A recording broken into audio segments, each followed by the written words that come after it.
So in 2012, 92% of the states moved in Obama's direction. That is, the polls underdid Obama. In 2016, 83% of the swing states moved together because the polls underdid Donald Trump. Of course, we all remember that. And how about in 2020? 100% of the swing state polling averages underestimated Donald Trump. And so he did better than a lot of folks thought. This stark analysis from CNN's Harry Enton sets the stage for what could be another historic polling miss, but this time, one that points to a decisive Trump victory. The pattern of polls underestimating Trump's performance has become a reliable indicator of his actual strength. Even the mainstream media's top analysts are now acknowledging this consistent phenomenon that has defined recent elections. Just 28% of Americans, voters, think the country is going in the right direction, is on the right track. And I want you to put that into a historical perspective for you. Okay, what's the average percentage of the public that thinks that the country is on the right track when the incumbent party loses? It's 25%. That 25% looks an awful bit like that 28% up there. These numbers paint a devastating picture for the Harris campaign and the Democratic establishment. Throughout American electoral history, when right-track numbers fall this low, the incumbent party has never managed to retain the White House. The current figures mirror almost exactly the historical patterns that have preceded major political realignments and wave elections. So I went back and I looked, okay, was the successor of the same party when the president's net approval rating was negative at this point, which Joe Biden's most definitely is? He's 15 points underwater. Now, we don't know if Kamala Harris is going to succeed Joe Biden, but we know back in 2008, George W. Bush, his approval rating was down in the 20s. Did a Republican succeed George W. Bush? No. How about in 1968? Lyndon Baines Johnson, his net approval rating was negative. Did a Democrat succeed Lyndon Baines Johnson? No.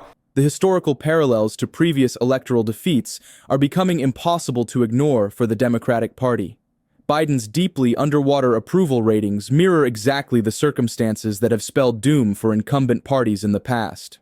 The weight of an unpopular president has consistently proven too heavy for their party's successor to overcome. We see a very strong early vote turnout. We see strong in the absentee ballots across the country right now. We are way ahead of where we were in 2016 or in 2020. Right now, it looks, when you combine the early vote and the absentee votes, we're going to have an outright win in North Carolina going into Election Day. The same thing in Nevada, same thing in Arizona. The early voting data is sending shockwaves through the political establishment as it defies all conventional wisdom about Republican voting patterns. These numbers aren't just good for Trump, they're unprecedented in modern political history. The surge in Republican early voting suggests a level of enthusiasm that could signal an impending electoral tsunami. It's really significant, and it's based on the fact that Donald Trump is talking to those voters about the issues that they care about. There is no issue across the country that resonates more than inflation, with grocery prices, gasoline prices, housing prices that have gone up 20, 25, even 50% for gasoline under Kamala Harris and her administration, because she cast the tie-breaking vote on $2.5 trillion worth of inflationary spending. The focus on kitchen table economics is resonating with voters in a way that transcends traditional political divisions. While Harris struggles to defend her record on inflation, Trump's message about economic security is cutting across demographic and party lines. His ability to connect with voters' immediate financial concerns is creating a coalition that could reshape American politics. Part of the reason could be, call for number 3, please. This is Trump chipping away at the Democrats' hold on some longtime voting blocs. Blacks, with Harris, she's down 13. Hispanics, she's down 18. Jewish voters, she's down 8. And here, even in New York, as we mentioned, she's down 10. These demographic shifts represent nothing less than a political earthquake in American politics. Traditional Democratic voting blocs are abandoning the party in numbers that would have been unthinkable just a few years ago. The erosion of support among these key constituencies suggests a fundamental realignment that could reshape the political landscape for generations to come. 9 years ago, just a few blocks from here, he came down that escalator, said he was going to make America great again by doing those 3 things. By securing the southern border, restoring our economy, and making sure that we're strong enough to protect America and our allies. Very consistent that he has been there since day one, trying to make America great. Trump's unwavering consistency on core issues stands in stark contrast to the shifting messages coming from the Harris campaign.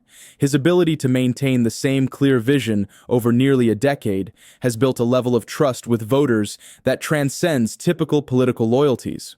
The clarity of his message continues to attract new supporters while maintaining his base's enthusiasm. Now, we've said that former President Trump is in the lead in North Carolina, so we'll give him North Carolina for the third time.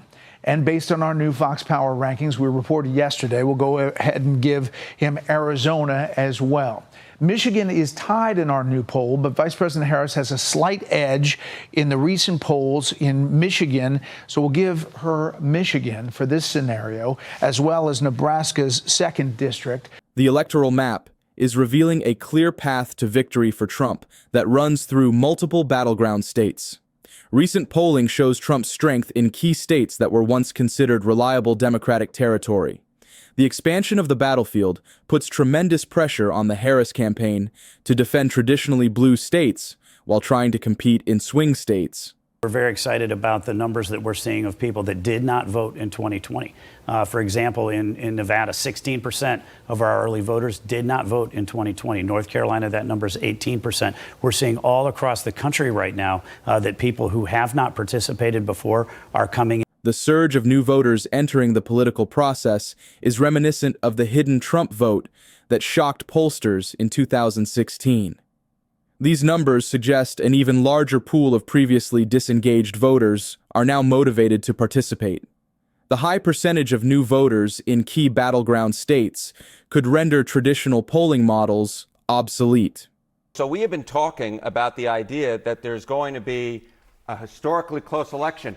I think I might have said it on this particular program, but in fact, will the winner get at least 300 electoral votes? The answer is majority yes. There's a majority yes chance, 60% chance that the winner of this election gets at least 300 electoral votes. While many in the media continue to portray this as a neck-and-neck race, the underlying numbers tell a different story. The concentration of Trump's support in key battleground states could produce an electoral college landslide, even in a closely divided national electorate. Historical patterns suggest the final margin could be even larger than current projections indicate.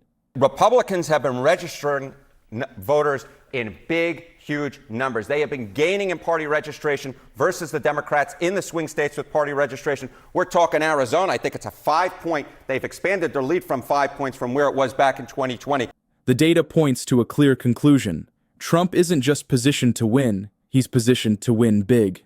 From historically low right-track numbers to unprecedented early voting turnout, from demographic realignments to new voter engagement, every metric suggests a red wave building.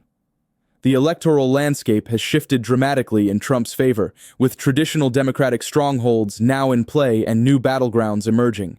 As Election Day approaches, the signs of an impending Trump victory are becoming impossible to ignore.